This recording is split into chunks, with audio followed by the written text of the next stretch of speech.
Hi guys, and welcome to another exciting episode of Know Your Faith series. I am Collins, and today we'll be focusing on a saint. Today we'll be talking about Saint Thomas More. He's very popular, so I believe that you already know who he is. But today we'll be talking about not just his biography, but lessons learned from his life. So Saint Thomas More was born on the 7th of February in 1478 on Milk Street, London. He was a poet, author, lawyer, scholar, and Lord Chancellor in the British monarchy during King Henry VIII's scandal-ridden reign. I will explain, don't worry. For adhering to his Catholic faith and silently refusing to acknowledge King Henry's marriages and divorces, he went from being trusted advisor to royal prisoner. So like I said, today we'll be reflecting on 4 lessons to learn from Saint Thomas More's life.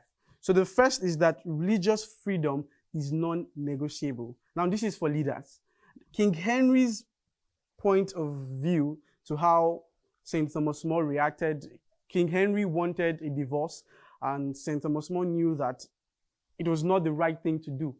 King Henry wanted this simply because his wife at the time could not give him a son, and he simply wanted an annulment and tried to get married. And St. Thomas More knew that that was not the right thing to do, as it's not allowed in the church.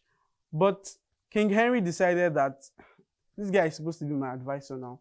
If he's not going to agree, who else?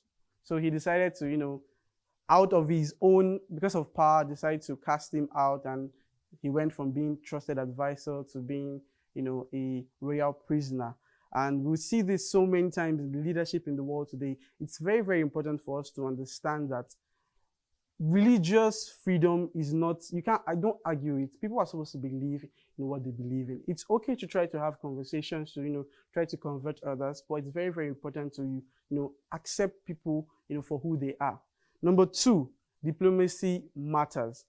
During the whole saga, St. Thomas More never for once came out to say, the church, this guy wants to get an annulment, let's chase him out. There was no form of, back and forth. He always tried, he never for once faltered. Okay, and even upon his death, he said, his final words were, the king's good servant, but God first. And the third point is to keep family close. Despite his the huge role he had in the state affairs, he was still very, very, very, very, very much a family man. He was very close with his sons and his daughters, and his wife was his confidant and counselor. This also goes to the leaders. It's important to know that if you can't keep it together at home, there's no way you can actually run the affairs of a society. It makes no sense. The family is the basic unit of the society, so it's important to understand that family actually comes first. The fourth and final point is that you should let your conscience be your guide. In all things, Thomas More sought the moral and just route.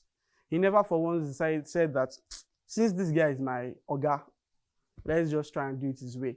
He always tried to read things and try to do them in the moral and just way. So St. Thomas More lived a life of moral courage and is known as the patron saint of civil servants, statesmen, and politicians.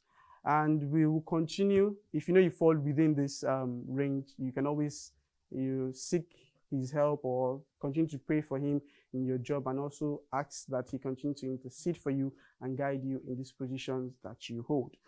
Thank you for joining us on another exciting episode of Know Your Faith series. Please feel free to like, share, and subscribe to our channel at Dominican Media Presents on YouTube. You can also visit www.dominicanmedia.com.ng to find out how you can support us. Until I come your way next time, be bold and be Catholic.